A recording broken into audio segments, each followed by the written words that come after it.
Everyone, we are live streaming, just so you're aware.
They were in executive session, everyone, so I'm assuming everyone will be kind of trickling in here in the next few minutes here.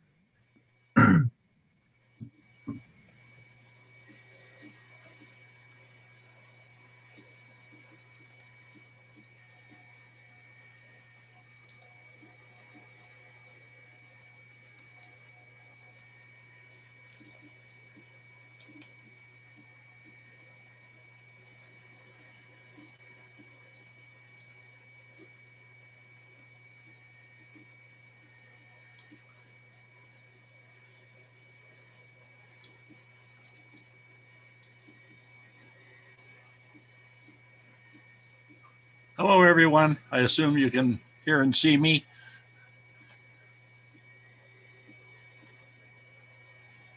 Hello. I can hear you, Bob. Oh, okay. I'm glad somebody responded. I've been having technical difficulties, which can also translate into operator difficulties. No, not that. Yeah, that's the real cause.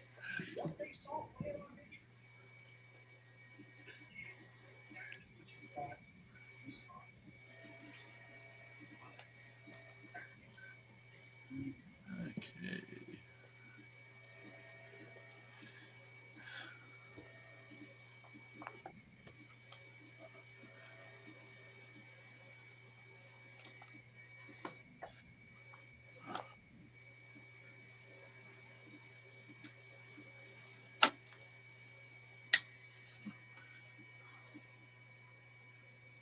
Oh, good grief.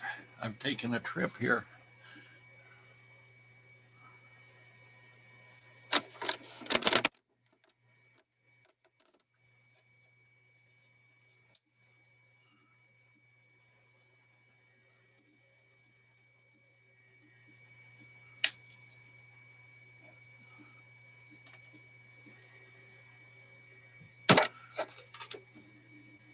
Everyone, just a quick update. It sounds like they're still working on wrapping up that executive session, so I think we will start to see them come in momentarily.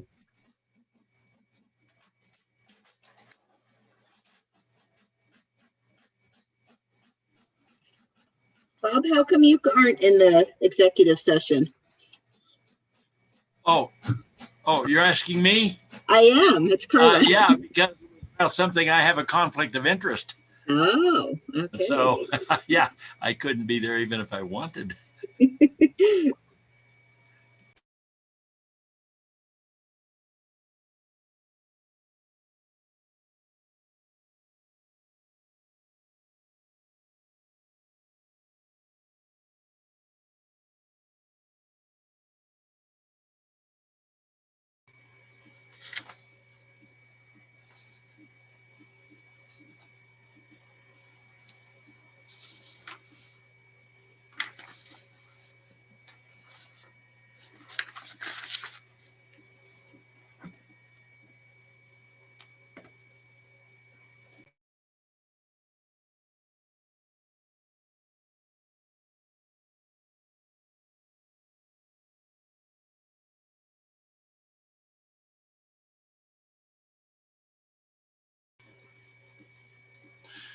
Jonathan, as long as we're killing a little time here, how many applications or responses, should I say, did we get for the RFP on the downtown master plan?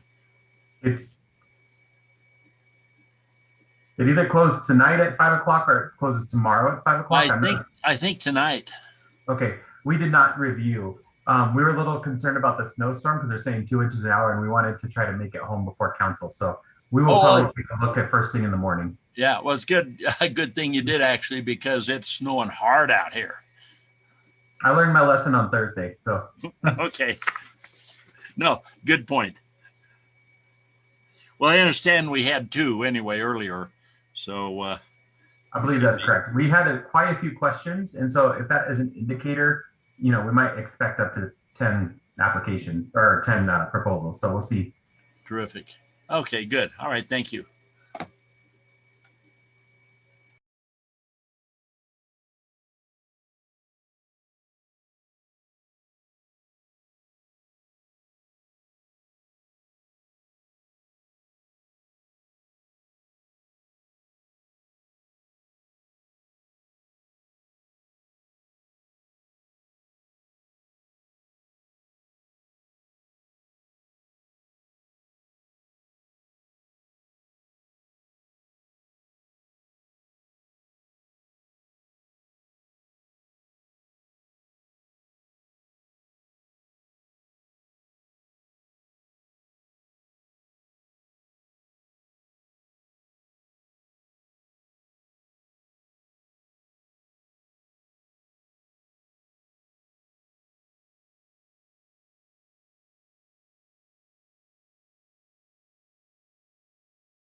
I apologize, everyone. I think we're going to be waiting a couple more minutes here.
Jonathan and Bob, I have another board meeting at 7 o'clock, of which I am the host on Zoom.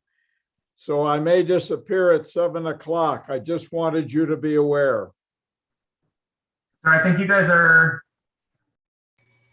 you're currently 4th on the agenda. We can see if maybe we could move that up as soon as the mayor's here. I apologize for the wait here. Yeah, one thing, hopefully it won't be anywhere near 7, but Dick, yeah, we need to move you up on the agenda. I think we'll give that a try. Thank you. We can talk about 4th of July bans anytime. So if you want to move him up to that. I don't have any more meetings tonight. So Thank you, Phyllis. I would be willing to give up my place. You're very lucky, Phyllis. Yeah, Yes, thank you. and I appreciate it. Believe me. Yes, you've been in the trenches before, I believe. Just for a while, yes. But it wasn't Zoom then. It was all in person. Yeah. This is really kind of better. If it was in person tonight, we might not have a quorum, actually. I guess we don't really need a official quorum for a work session.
Oh, they're coming in now.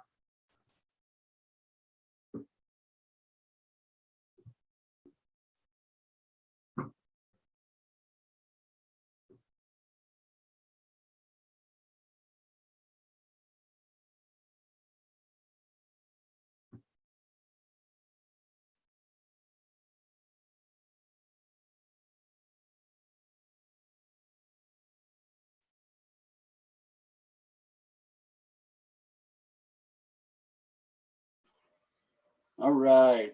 Sorry, we're a little late getting into our work session tonight. Our executive session went a little bit longer. Welcome, everybody. Let me make sure that we have all of our council on. You're not all here yet. Who's not? Oh, we're still missing a couple. We're missing John, Chuck, and Jimmy. Is Carmen going to be present at this, Mike? Yes, she's coming back on. Yeah, Jim may not make it.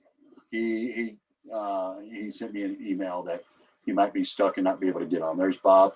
He's on. Waiting for John Curtis and Andy somewhere.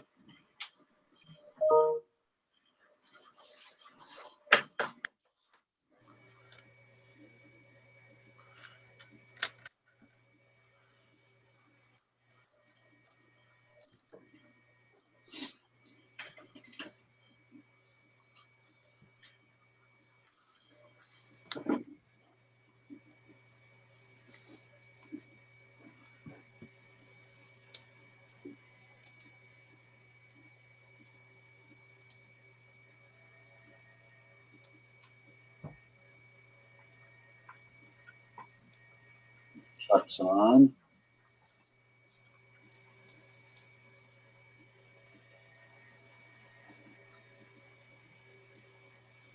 Carmen had a little difficulty. She's coming in right now. What happened to my picture? That's weird. Uh-oh. Oh. What happened? Why did it do that, John? It zoomed out for some reason. There's probably I have to see it on your end to see it. I'm sorry. Maybe it's, let's see if I did something.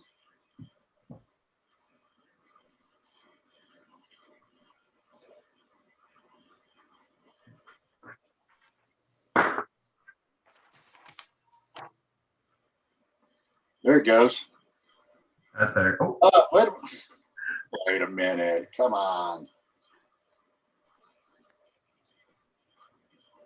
No, that didn't do it either. Weird. what would life be if we didn't have little Zoom things like that? And I'm not going to sign back off and sign back on. Yeah, that's where y'all just have to look at me in my little circle there, in my little bubble, Okay, what council? John Curtis? Still waiting on John Curtis.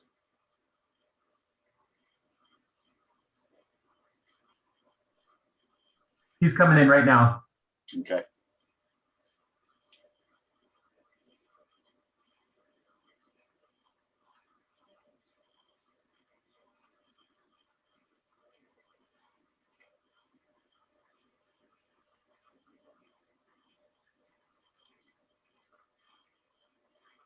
All right, I believe you're all here.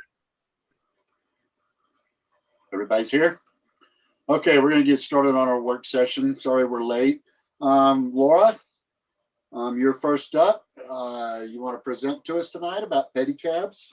Oh, well, sure. Just briefly, actually. Hello, everybody, and thank you very much for having us.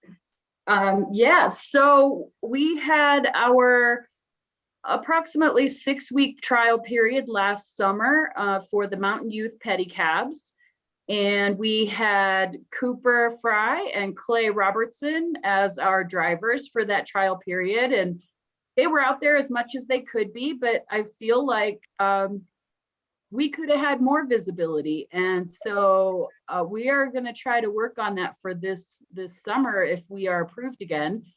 But actually the whole trial period went very well. I think it was fun. I think the community really enjoyed having the pedicabs on the street. And I will tell you that those young men really got connected to their community. I thought it was amazing, the interaction they had with the business owners and just the people that live in the community, the seniors at Project Support. They just loved seeing them, and they were even taken.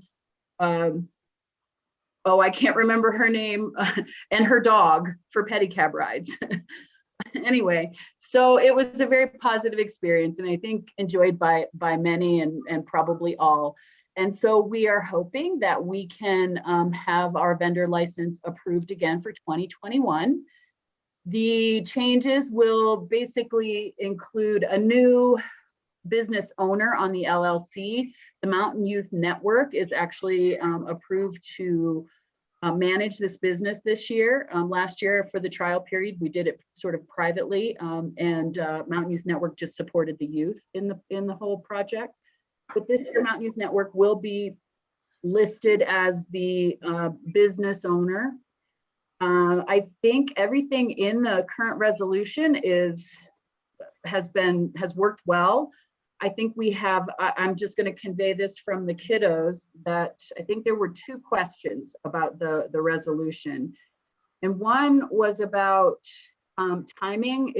I think the resolution said last year, 30 minutes after sunset.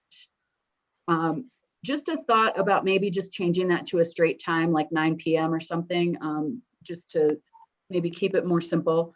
And then the other thing, you're gonna love this. The other request, and it's just a request, is they wonder if there was any possible way they could play music. Maybe, not, they can be reasonable about it, but whether that's outside of the historic district or maybe there's some other terms related to it, but I believe in the resolution it was prohibited. So just a request from the kids. Yeah, I believe that it was couldn't use like a megaphone or music. I don't know why my video is doing that again.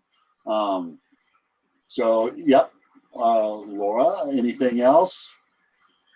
Are there any questions from anybody about how we might do business this year? We do have more equipment this year. We have 3, possibly 4 bikes. And so we will be more visible. We're going to have more drivers. They're going to set up a roster through the Project Bike Tech at school. I have Ben Shea on with me tonight. He's on the Mountain Youth Network team, and he's also a Project Bike Tech instructor. So if you have any technical questions about the mechanics of the bikes or anything like that, he's your guy, and he's going to be the coordinator of the pedicab driver roster. So he's recruiting kiddos from the Project Bike Tech class, and hopefully we'll have at least a half a dozen drivers, and we'll be able to keep 3 pedicabs going kind of throughout most of the hours of the day, every day. So that's how it will look a little different. So I guess back to, are there any questions? Yeah, I do have one. The prohibiting of any signage on pedicabs. It seemed to me like you need signage of some kind on them.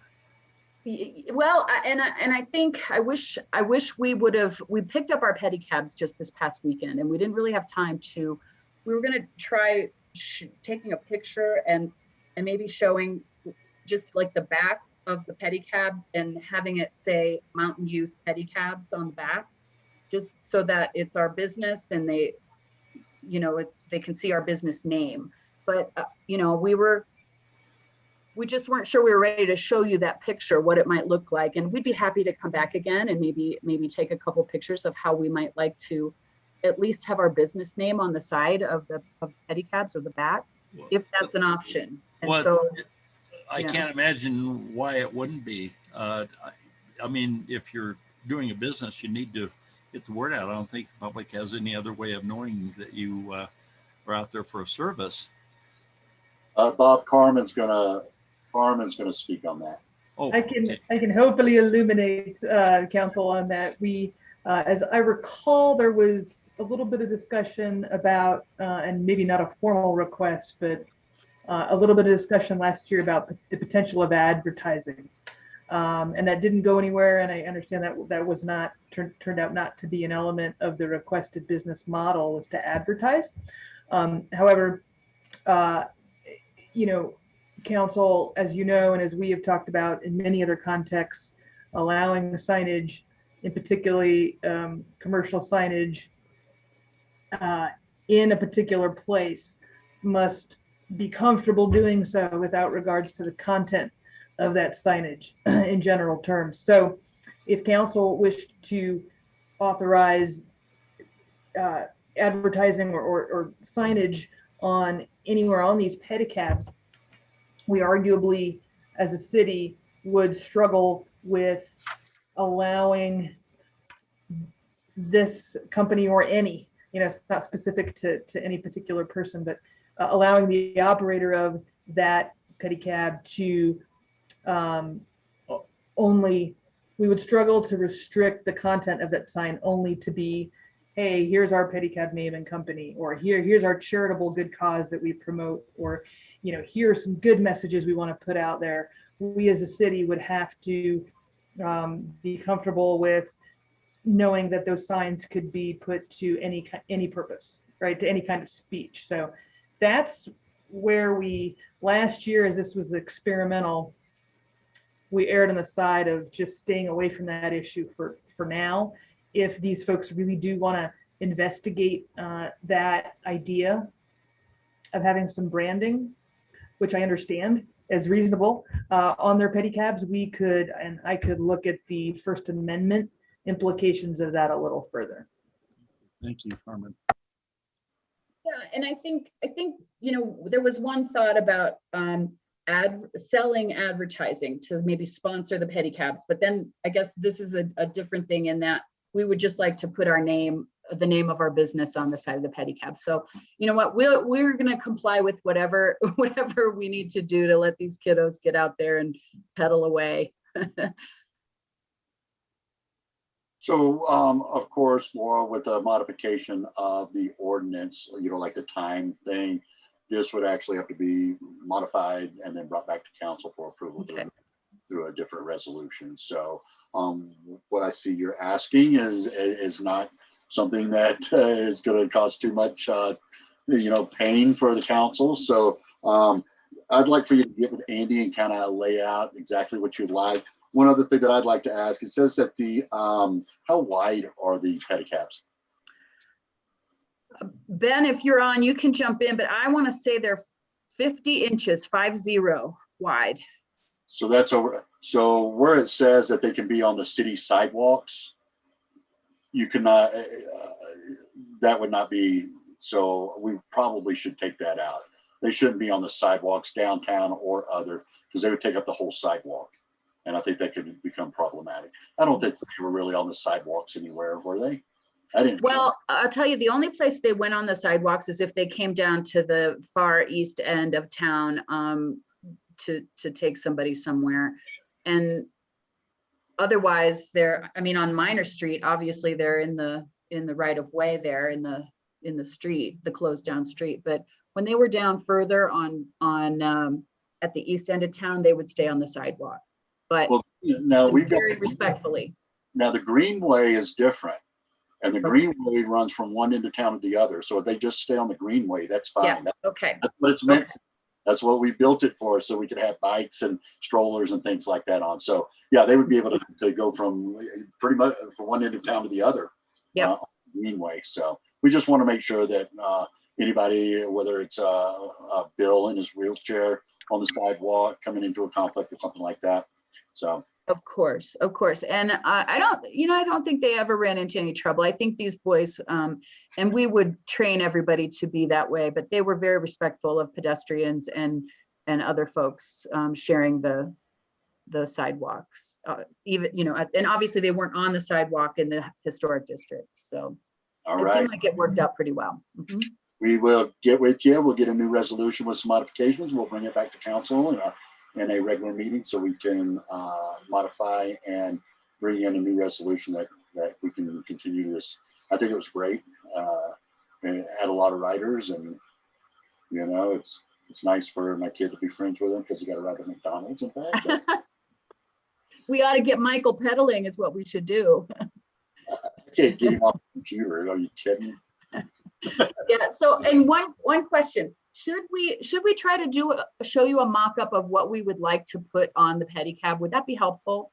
I think so. Yes. Okay, then we'll when we get that then when we come back for the passing of the resolution, we'll supply a picture of some sort, so you'll have an idea that it's not going to be glaring or it's just going to be our business name. Okay. All right. Thank you, Laura. Awesome. Thank you, everybody. Thank you. Mike, before you got on, Dick Woods let us know that he has a 7 o'clock meeting that he's hosting, and Phyllis kindly relinquished her slot number 2 on the meeting tonight, so Dick Woods could step in. Okay. So these next items, as you know, this is a work session. I'm not going to allow any interaction with the school, with the rec center, with the library district. We got them all, and unless we ask. But this is, you know, our work sessions are not open conversations, and you know, we'll ask you if we council wants input. So just to frame this up, we had a good meeting with the library district. Libby and Dick was there, and Chuck was there, and we had a really good discussion. Most was about the memorial. I tabled the approval. We were trying to get the action item to approve the funds to do that. One, because Mike Hillman missed the work session, and I was afraid that there were some things that maybe I didn't hear or understand, and I didn't want to take a vote with me not quite understanding all the different variables that were being talked about. So that's what we're here tonight about, is we can kind of pair up the landscape and operation and maintenance agreement with the memorial.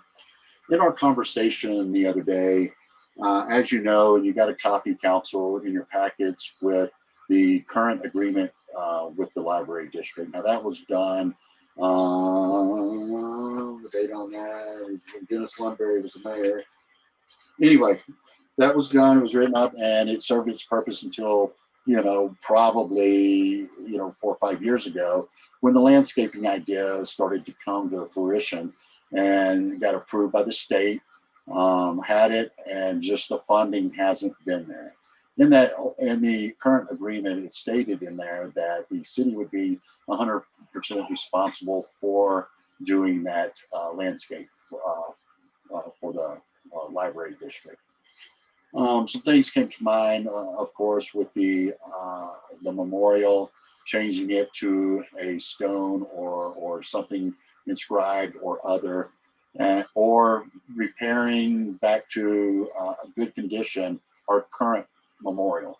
I think there's a lot of different opinions about which way that should happen. We've actually received letters from people in the public and other ideas. So what also was talked about was, you know, does the city, or would it be advantageous to the city and to the library district? Of course, we want this to be advantageous to all of us, that maybe the city, since right now we are on the hook, if you will, to pay for the landscape anyway in the agreement. And would it behoove the city to us take on those grounds on that library, take their approved plan, and the city go ahead, and we've budgeted money, we've had money in the budget for several years to put towards that. And I would hope that I would like to get those grounds looking to what they should be looking like. You know, that plan, maybe Libby, I'm going to ask you when the plan was actually approved by the state historical. When was that? September 2017. 2017. So it's been 4 years. Not quite 4 years, almost 4 years. I would like to see those grounds get complete. I'm not sure that the library has the funds to, you know, and how long it would take over even phases to get it done. So what I want to ask council if you would support us taking the grounds over. That means we would make sure that everything's still current and okay with the state, and we would move along with the plan that they have planned out. Of course, we would put out an RFP, get proposals, and now if it comes back to $500,000, we're going to have to rethink some of that too. So within reason, and have the city go ahead and in a couple of phases get those grounds to what we've got a beautiful library. Thank you, Phyllis, for heading that that project up. It's just we're lacking the grounds around it, looking like it should in our downtown area. So with that, I just kind of wanted to open it up to council's thoughts about that. Do we have the budget this year for it? Well, we have $40,000 in the budget already, John. It's going to take time to get an RFP out, and get the proposals in. So some time will go by, and then we can plan to, you know, because it'll never start this year. So in our budget plan starting in July, then we would kind of know what we needed to budget for this project, either in all at once or in a couple of phases, and go from there. And can we get grants, COGO grants or something like that? John's pointing his thumbs up. I believe that we can, and that's what we would do. And Okay. so, absolutely. Art? It's a gorgeous library inside and out. I think we would be well to do that, to beautify our downtown area even a little more. I think it would be a good step in the right direction, because it's a gorgeous building. I would hate to see people, they look at the lawn and say, oh, it's awful. They don't take the opportunity to look at the great building that's in it. So yeah, I'm for it. Chuck? Also, 100% for it. And I also want to thank Phyllis Adams. There was a lot of time spent on that, and she did just a terrific job. Bob? Yeah, it sounds very good to me. I was not at the meeting with the library and library district in the city the other day, and from what I understand, they were in essential agreement with this move, and I just wanted to kind of confirm that. Thanks, Bob. Scott? Yeah, I agree with everything that's been said, and I'm for it. Okay, am I missing any council? I think I asked everybody. Okay, so I don't know, and Carmen can help us do their, agreement or whatever it's going to take. So with, it sounds like council's okay with that. So we'll get Carmen to craft something for us and bring it back to council for a official agreement. So great. I think we got somewhere on that. Now we're going to talk about the World War II Memorial. I know Libby has already, or I guess Genevieve actually got the landscape design approved through the state, and it included a replacement of the World War II Memorial. And I know there's been some different opinions and fine opinions, and it's right or wrong, here nor there. So with that, if the city's taken on one, we the city needs to decide at this point if we want to go with the complete with the new memorial that has been accepted already for the state, or if council really desires to keep the existing memorial, having it refurbished just like we were moving to do, and make sure, of course, this will have to go back to the state for approval. What I told and what I said in our meeting the other day, that, I could go either way, but I really, not just from the comment the other night, but others in the community about, the history of that being there and the names on it, and, that should stay. The other part of that is, there was some talk that this memorial is too high, that the state had some concerns with the height and maybe blocking the grounds and things like that. So if we go back to the state, we would have to and want to keep our current memorial and have it repaired into a great shape. We would have to ask the state. If in fact that, we're talking about keeping the same memorial, maybe the top edge, if that makes a difference. But if the state came back and said, you know what, that memorial is too high, it can only be this high and it has to be built this way, I would say that we have a different thing in front of us, because now we are going to have to modify and change what it is currently is and the history of it. So if we have to lower it, and we have to make it, instead of 8 feet tall, we have to make it 4 feet tall and 8 feet wide. I think that I would like to have another conversation about the whole thing. So council, you want to weigh in on any of those comments? I guess I can just add that we can start work early. I know the library was looking at phasing the landscape work, and I think the city can certainly do the same thing. And so we can get started on the work there and begin to make it look better, and with some progress being visible to the public while we work on the memorial question. Like I said, we've got 40,000. I mean, that's just that's just a drop in the bucket. But at least, like you said, Bob, I think that that would, at least we could start doing something over there, and moving forward with it. John, Curtis. Yeah, I think we ought to start forward, As far as the memorial, I guess the state will dictate what we can and can't do, so we'll have to go for that first and figure out what we're doing, work around that. Okay, Scott. Yeah, I agree with John. I mean, it sounds like we can go forward with the work with not having resolution on this. Is that what you're saying?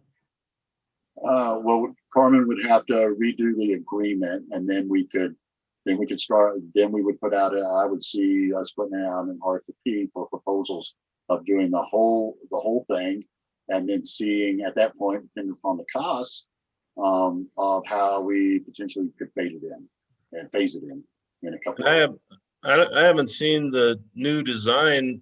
I know there was a new design, but I don't think I've seen the display of what the new design actually looked like. So that kind of weighs in on my decision, but I know there's a lot of there's a lot of support on keeping the old one. So I would say that we try to keep the old one if we can. Arthur? I agree to that. Art? Yeah, I agree. I mean, I like your approach. If we can keep it, fine. If we can't, then it opens up a new way we need to approach it. So, we can handle that at the time. But if it's approved, the way it is, I think that's the route to go. Chuck? Well, I think that I'm just reading something quick, and it's about national historical standards, and it does include objects that have a history of their own. And it says changes to a property that have acquired historic significance in their own right will be retained and preserved. I only share that because I feel that if it's something that the community wants, something that was put up by most accounts right after World War II, when the wounds were fresh and loved ones had recently been lost, I think it's fair to say that that memorial has taken on historical significance of its own. And I believe if that's something the community wants, we'll be able to save it. I am absolutely in favor of me moving forward. And I think that all of the designing there for the landscaping was spot on. It was really well done. And that even includes the new memorial that was projected. And I think we don't necessarily just have to have one. We could preserve the World War II monument if we're allowed. And there are names of many women and men who should be added to a new memorial in more recent conflicts. I'm sure we're all aware of that. All right. Okay. So it sounds like that looks like the path forward. I think Libby had said in our meeting the other day that, if the city wanted to take it on, almost more power. We don't have to worry about it. So, with the it sounds like every one of us on council are okay with go ahead and us taking that project on. It is our ground, so of course we will maintain it and keep it looking pretty and everything. Yeah, if I could just add for a moment, I was surprised, and I talked to Libby about this, about perhaps the number of people in the community that supported keeping or possibly modifying the existing memorial so it fits in better with the landscape plan. And it was more than just a few, as it turns out, and that would play very big with the state historic funds as well. So it's a community decision, really more than it is city council, as I see it right now, because the level of support surprised me, to tell you the truth. Libby, did you want to make a comment? Yeah, just to clarify, Mike, first, thank you guys. I know you guys spent a lot of time with me working in meetings. I really appreciate that and the collaborative effort to move this project forward. I just want to clarify, Carmen has a copy of the lease agreement from Dick Woods and our lawyer, and that's what you're going to look over to get approval Well, we won't or approve. suggest changes? Nothing will be approved tonight. This is a work. No, I know, but I mean, are Nope. you working off that? Yeah, we lease are agreement? we're gonna talk about some of the things in that proposed modification of the agreement. So yeah, we're gonna talk about that. I'm not sure we can get it done in 13 minutes since Dick's got to be on another call at 7. No, I didn't mean tonight. I just meant that you were working off our agreement and not creating a new one. We are, but I think there's so do y'all want to put this on a different work session since we're probably going to run over as we talk through this, Dick? Would you rather us table this until our next work session? We can do that before regular meeting next week if you prefer. You're on mute, Dick. That would be fine. Yes, that's fine. Okay, well, we can do that. So we want you to be on while we're talking about this. So if everybody's okay with that, we'll just table this until our next work session, and we'll put that on before our regular meeting next week. Okay. All right. Very good. Thank you. Thank you. Thank you, Libby. All right, we will move to our next topic, which is the right-of-way vacation Gold Digger Field and bus maintenance facility. The reason that I scheduled this work session was one of the council members called me up after the meeting, and he was very confused.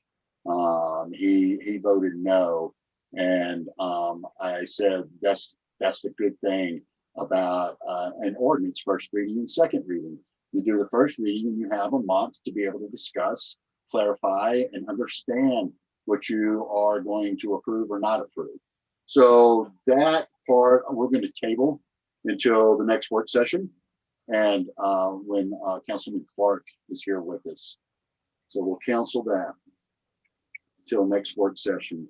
Now we'll move into a policy discussion. Hey, Mayor, Yes. I just want to ask for scheduling purposes for everyone. Is the next work session next week or in 2 weeks? Do we know? You know, I don't mind having a work session before the regular meeting.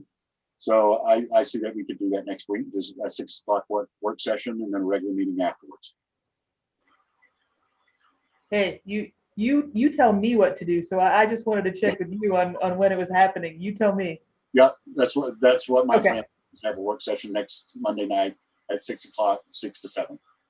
Okay, very good. Thank you, Mayor. Sorry to interrupt. No problem. Next is going to be a policy discussion. Again, this is going to be a discussion amongst council unless members of the other party are asked for anything, then we'll ask them questions and let them speak. So what this is about is we've got a development being looked at on the football field in the bus barn. And the developers met with staff and did a pre-app meeting. Really the pre-app meeting, I think the app was already in, the application was already in. But anyway, a couple of things came up. And this is the ask of an amortization of water and sewer fees. And also it just says development impact fees. I don't know if that is a waiver or an amortization or what it exactly was, but we're going to talk about both. So the development fees are traffic and transportation impact fees. Most of the time, whenever you look at impact fees, these are for future impacts of our roadways. Until a final development plan comes in and the city kind of knows what's going on, it's hard for us to determine what kind of impacts there may be with a project. So that's one thing. What I say impacts to a project. So a development happens And then all of a sudden we find out that somewhere in our city, it's causing a bad traffic situation. Maybe a road needs to be widened, a turn lane needs to be put in, or a street light potentially even be put in. That's what these types of impact fees are used for. Without us knowing what the project is or even having an idea of if it's 10,000 units or if it's 2 units. We don't know until a final development plan comes to the city and we really understand what the future impacts could be. We are being asked to weigh, I don't know if this is amortization also, but either amortization or waiver of these fees. That's Mayor Hamlin. That's not true. We're asking for a different thing. So I want to make sure that the context is set correctly. What we were asking for is that if in any development, the work that they do within the development is applicable to impact, meaning we're doing work in the right of way, whether that could be offset. Definitely. Can you please hold on a minute until? Sure. Okay, thank you. Okay. And Mayor, Yes, Carmen. I'd like to just add something as well.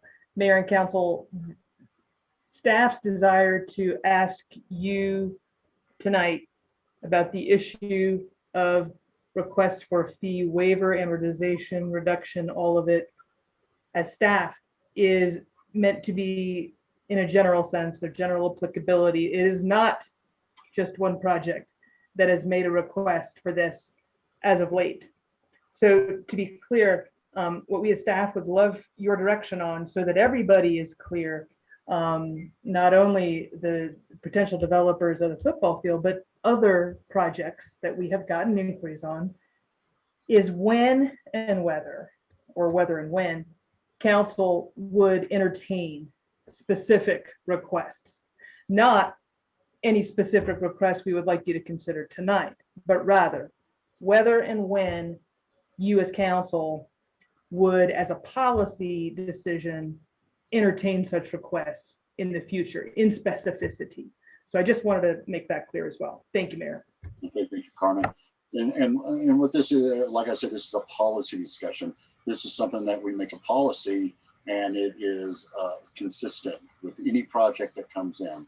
I don't think that it would be in the best interest of the city for us to look at development to development and say, yes, we'll do it for you. And then no, we wouldn't do it for them. I think that I have always wanted to be very consistent in the way we move things forward. And I think that's what I know that's what we're looking for tonight is what do we want in our policy to make sure that each developer and each project are on the same playing field. They know upfront, what and what not to ask for, and what the city will do now and in future councils, unless of course future councils decide to make policy changes again.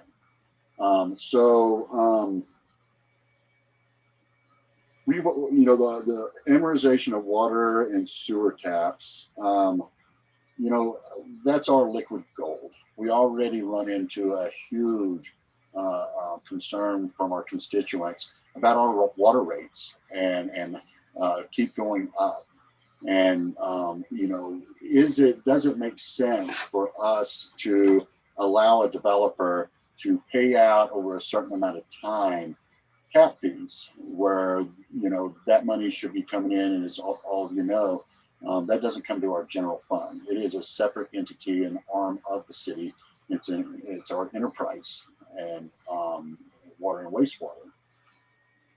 These kind of things, the tap fees and everything, help pay for our infrastructure, like our new plant that we're building, or expanding and bringing up to code and up to date and up to what we need to do according to the state. If we start allowing this type of amortization or waiving, if we need to talk about that too. Is it going to be consistent with the next budget? Is the city want to put themselves in a position that we have 4 projects going on, and all of a sudden it's $2 million worth of tap fees that they're carrying out over the next 15, 20 years. I'm just not convinced. Everybody mute themselves and get some background. Everybody would need to.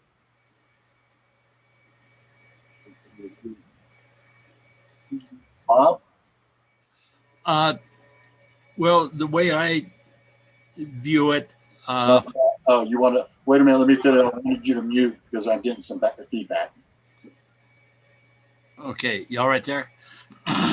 No, Just mute Bob. Would you just mute yourself, please? There you go. Now, hopefully, everybody can hear me better. So, as I'm saying that, you know, we could put ourselves in a position because if we are doing it for one development, we're going to have another development come and ask for the same thing. I am a little concerned that we could have multiple projects going on and, you know, up to $1 million, $2 million worth of these tap fees that were doing an amortization. I'll reword it so I can spit it out. Set up on amortization over the next 15 or 20 years. I'm not sure that that's a position that we would want to be in. It sets a precedence, and I'm not sure that that's the best policy. So now I want to open it up to Bob. It sounds like you were ready to speak. okay, off mute. To tell you the truth, the way well, naturally now my cell phone's going off here. Okay. I think that the details or the devil's in the details on any amortization agreement. I look at this entire concept thinking back to something Barbara Cole said, that the city for development, if we want development, that we should provide carrots rather than sticks. And to me, this is a carrot as long as it's handled properly and the city doesn't realize extra expenses, or we could, you know, possibly amortize our own payments toward sewer tap fees and that kind of thing. But the city really cannot, you know, be damaged financially by these agreements. But I think with the amortization, that this is one of the carrots that we can use, and a pretty good sized carrot, without actually getting in trouble. And so that's essentially in a simple way how I look at it.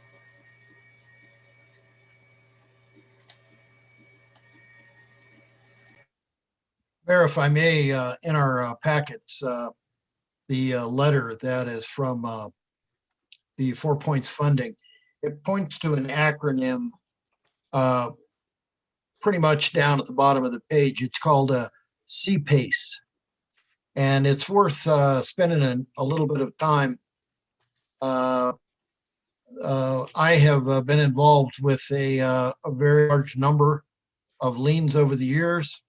And my take on this is it really is the first lender, the mortgage holder, that has some liability there to protect their interest in worst case scenarios.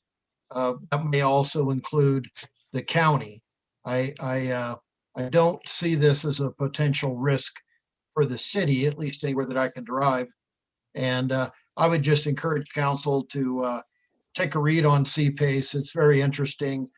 They're proposing something similar to CPACE. I'm not sure why they have an accelerated payoff of 10 or 15 years instead of 20 or 25, but you know, well, that's something that we'll get into later.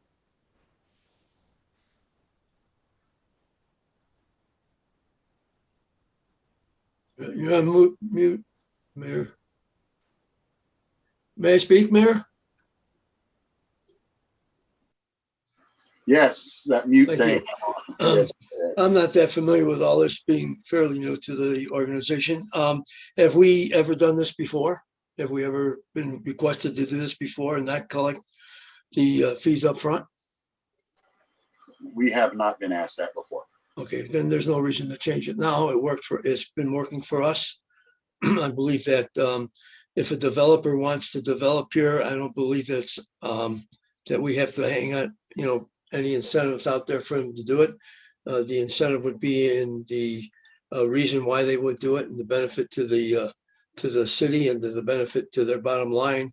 And I think that's all we need to do. I don't believe that we should change this now for any reason at all. I think we need money up front. I think developers can get in trouble over the years, and I don't know if that would involve legal fees, if it was amortized or not, but I don't think we should go that route.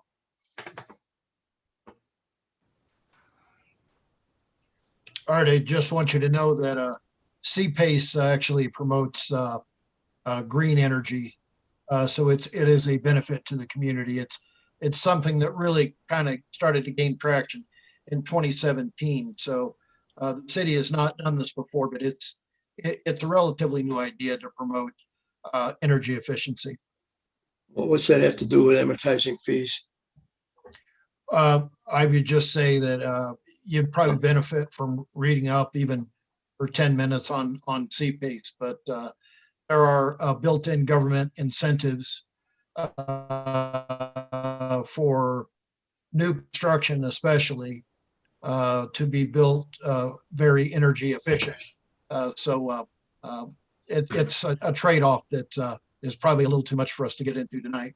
I agree, and personally, from what you're saying, I think it's two different issues, and one's not related to the other.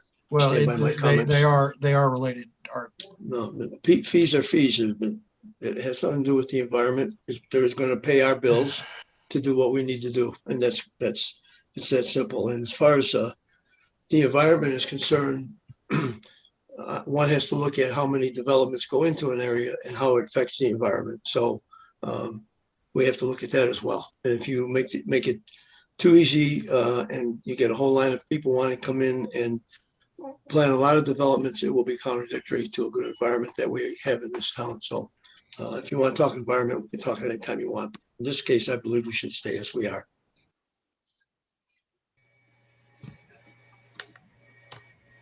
Mayor Hellman, is it appropriate to clarify again the kind of general consideration, not necessarily with us, but there's confusion here about what is being asked for consideration, not for our project, but generally. There's it wasn't explained correctly. It's just not being read correctly. Okay. People are opining on something that's Stephanie, I'm not allowing you to talk. Okay, thank you. Scott. Yeah, well, I can't speak specifically on this project, but I can understand where Chuck is coming from, that there's some other things that we might not understand about this. I don't think we should close the door on any development without understanding everything that they're talking about. So, and I have your concerns, Mayor, about treating everybody the same. I think that that's a further discussion with Carmen, to understand what we can do and what we can't do. All right, thanks, Scott. John? Yeah, with supplying more taps with the water and stuff, we might, the water supply plan might show us where we might have to do some major infrastructure. And that's what the tap fees pay for, is the infrastructure. So if we don't have the tap fees, we're going to have to go out more money, which then we have to go charge the customer more money to build these infrastructure. So the way I read this, I'm not for spreading out payments over 10 to 15 years. Okay. All right, Stephanie, as long as you're not talking about the project itself, did Stephanie drop off? Looks like Stephanie dropped off. We will end this conversation. We'll bring this up in another work session. Okay, thank you. We'll move on. John, business improvement grant. Mayor and Council, 2 weeks ago, I brought to you a request to close out the Freeport McMoran Social Impact Grant Award that we had received in 2019. At the time, we had about $8,000 outstanding in the account that needs to be used for activation of businesses in Idaho Springs. During that meeting, we found that three of the four outstanding applicants thought that they might be able to get across the finish line. Since then, two have gotten across the finish line. One is outstanding. It was a $500 award. We have just about $5,500 left in that grant fund after these awards. And I have been speaking to the Social Impact Foundation at Freeport to see if there's a way that we can spend that money so that we can come current with them and take care of all of our obligations related to that grant. I had an idea about the money. We don't really have enough money to do huge mini grants. I gave that to you as an alternative for the use of these funds. We could do, for instance, $5,000 grants that would match at 100%, or maybe smaller, or maybe a little bit larger. But we're not going to get a huge impact with the money we have left with mini grants, and we're not probably going to be able to do very many large projects, which is kind of what this grant was intended for. And so Andy and I were talking, and we came up with an idea that might kind of meet the needs of this grant, and that would be to purchase whiskey barrels and flowers for businesses in Idaho Springs. I think that we can purchase approximately 60 to 65 of those barrels. I had a conversation with the downtown business group that is working to kind of program the Minor Street Marketplace this summer. And they had a couple of ideas they wanted to consider. One would be maybe a different basket or a different barrel that's themed to their marketing that they have been working on. And then the second thing would be to add a tin tacker plaque to it, so it kind of brands the barrel. I don't think either one would demonstrably change our price. I did talk to the flower company that we use to do flowers in Idaho Springs, and they told me that top end price to plant a whiskey barrel is probably about $60. The reason that cost is high is because dirt is astronomically expensive. It's a COVID thing, I guess. So who knew? But that's our situation. We had a possibility that we may be able to get some compost from the transfer station, but the problem is that this flower place is in Arvada. And so we kind of have this situation where if we do this, we could hit the easy button, spend a little bit more on dirt, but get the work done and get them delivered to us. Or we could hit the little bit harder button that might be a little bit cheaper, get compost if we can from the transfer station, and then do it that way. My preference on this would be the easy button. We have a lot of other flowers that are coming to the city, and I have been hoping to find some volunteers in the city. I've actually got about 4 or 5 people right now. I would love more if any of you would love to come and plant flowers. I think everybody but Bob is allowed to come. I was expressly told Bob cannot come plant flowers. So maybe he could like supervise us since he has such good experience here. But what I was just looking for was direction to see if this would be an okay thing. Essentially what I would do is purchase the barrels, and then I would publish something and say, hey, would you like to take care of flowers? And if they do, they can have them. I'd start with 1 barrel per business, but if we end up with a lot and somebody wanted 2 or 3, and they're going to take care of them, I think that would be a great thing. They would be responsible for watering the flowers and taking care of the barrel. I would hope they'd save the dirt in the barrel, and maybe we could do a Christmas program with many Christmas trees and maybe have a contest, best decorated little Christmas tree kind of deal. Next year, we could also purchase flats through the cities, or have businesses purchase flats through the city's wholesale that we do with the flowers. And so maybe they could purchase, say, a couple flats of flowers to fill them up, maybe 20 or 30 bucks instead of 60 bucks. And then we keep those flowers going, which would augment the city's flowers without us having to spend a ton more money either. So I'm hoping this could be a program that we build on in the future. So that's the direction I'm looking for from council. So you already talked to Henderson, and they will us to use this money for that? Yes, sir. If council approves of this use, I will send them a formal letter requesting to use this funds in this way. And our Freeport McMoran contact, who is Lalitha Christian, she's rather new there, about a year into the position. She told me as long as they get that letter, the board will approve it. And then I will be able to complete what they call their social impact reporting, which is due in the immediate future. So this would allow us to expend those funds and keep us eligible for future Freeport funding. Council, you got any questions for John?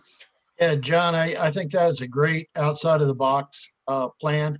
I'm glad that Freeport would go along with that, and it could pay dividends for years to come. People love our flowers typically. I think a lot of people come to see them. And so this, I think, is going to give us an overwhelming amount of flowers without putting a burden on public works, which I think was the #1 benefit here. I agree with Chuck, what he just said. So I do agree with you, Chuck, once in a while, but I think that's a great program. All right, any council not for go ahead and moving forward with this program? Everybody's good with it? All right, there's your direction, John. Go ahead and see how we can get it accomplished. Thank you, guys. I will not exceed 100 per barrel. So just so you know, that's kind of my top end budget. All right. All right. Phyllis, you've been very patient. We skipped over you and didn't come back to you. 4th of July, give us an update on what you have, please. Well, I have the usual 4 bands and the sound technician penciled in. No contracts have been presented. When I spoke to them, I explained it was early on, we were being optimistic. Of course, things could be beyond our control and everyone was understanding. Now, however, at least one of the bands has had another request to play somewhere else on the 4th of July. We are approaching the time when we've got to say yes or no, and it's you folks that have to say that. So that's the primary reason I'm here tonight. I'm happy to tell you what else is planned, but I'd like to get a sense of whether the 4th of July is a go or not, so I can get back to all of the bands and the sound company.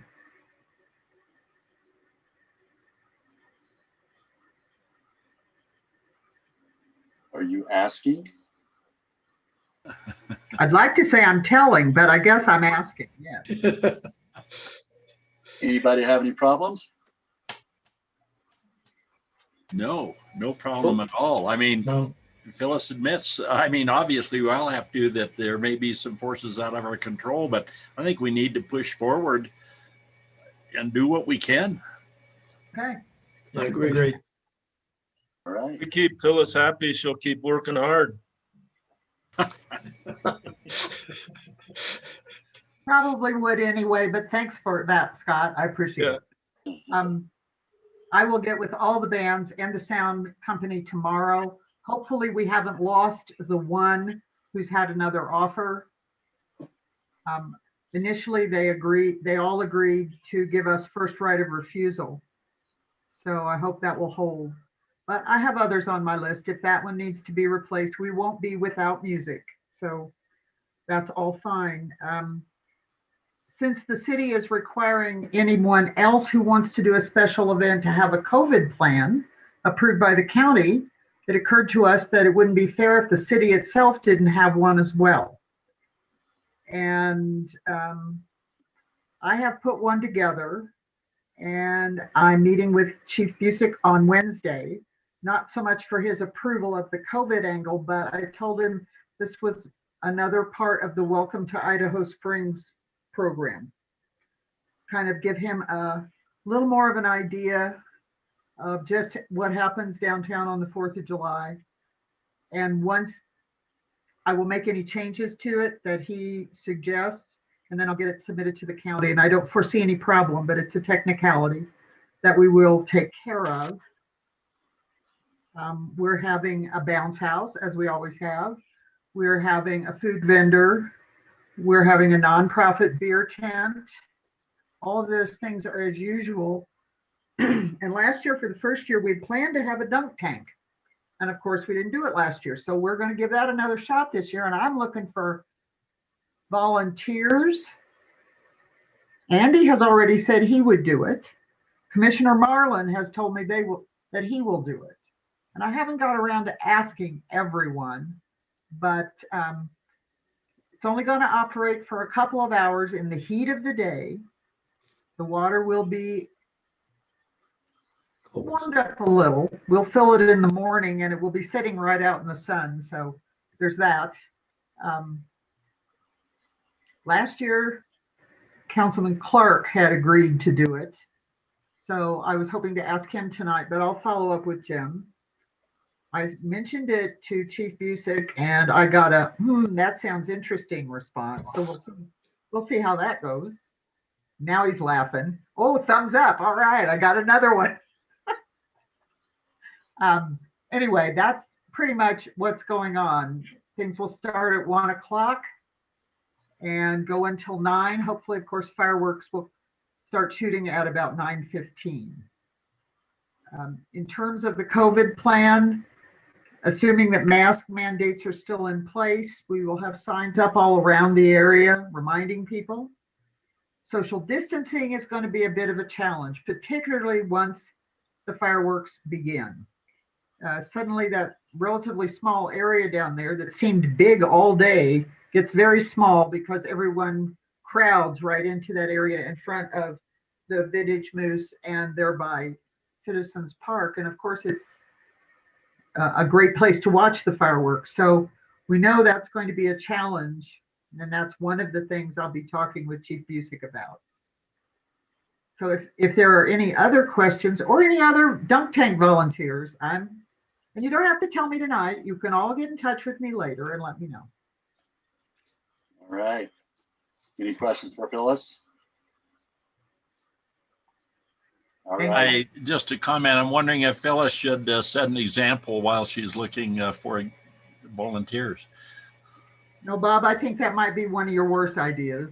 Just because you can't plant flowers and there are other things you can't do either. So.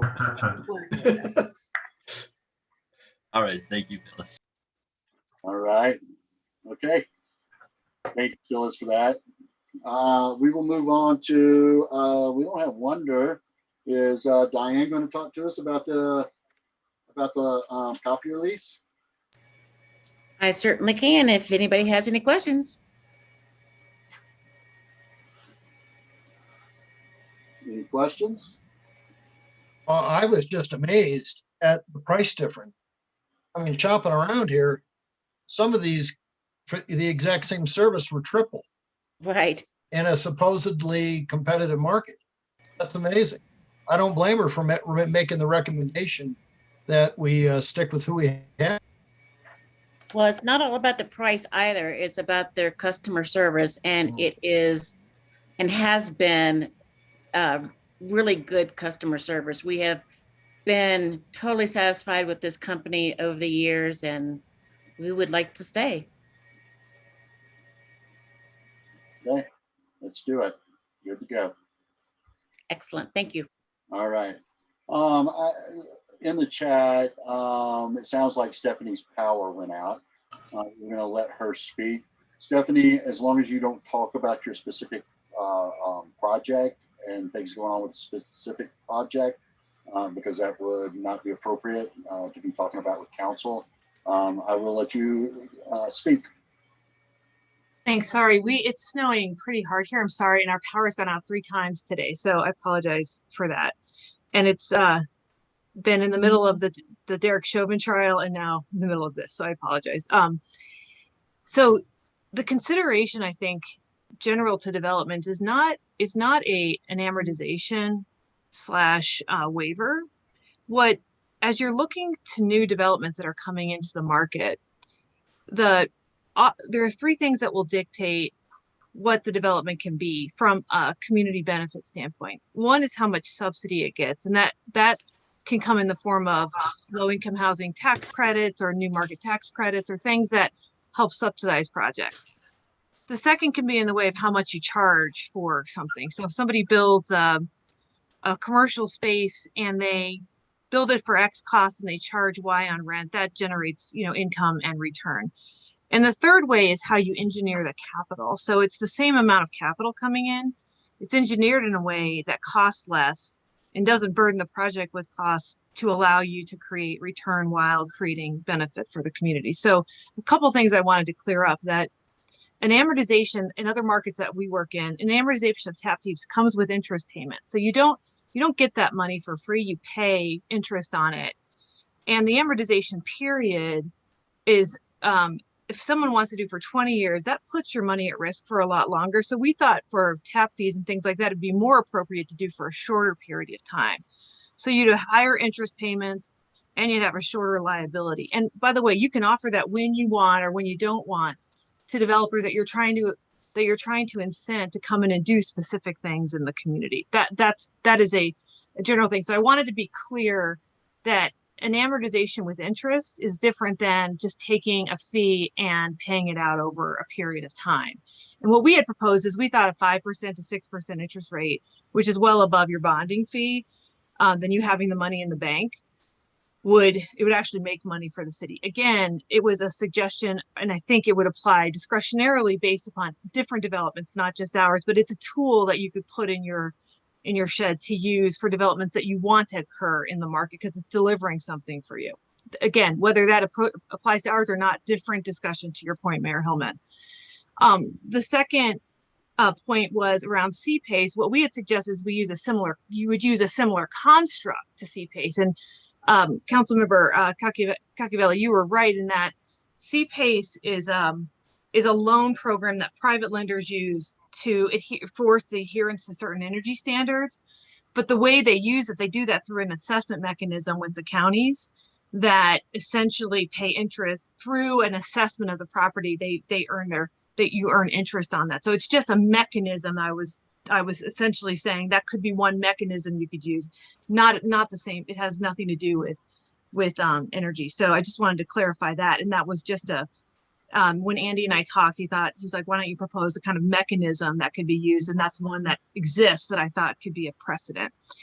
And then the third thing I would say is the TAP fees, or the impact fees, excuse me. The thing we were thinking about in projects is that many of the projects will have requirements for public work around the property. And what I was thinking was that if the project itself was carrying costs that are outside of the project parameters because you're repairing roads or you're building curbs, et cetera, that those could be offset. Whatever was spent on the project that the council deemed to be helping to offset the impact, that it could be offset against the fees. Those were the things I was thinking about.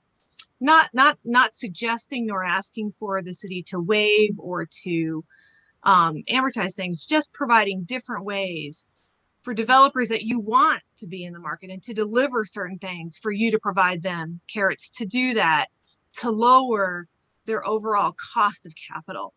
That again is up to city council. And the reason I wanted to be clear about it is because characterizing it as a waiver is not what we were meaning and not what we thought the council would consider or should. So just wanted to make that clear.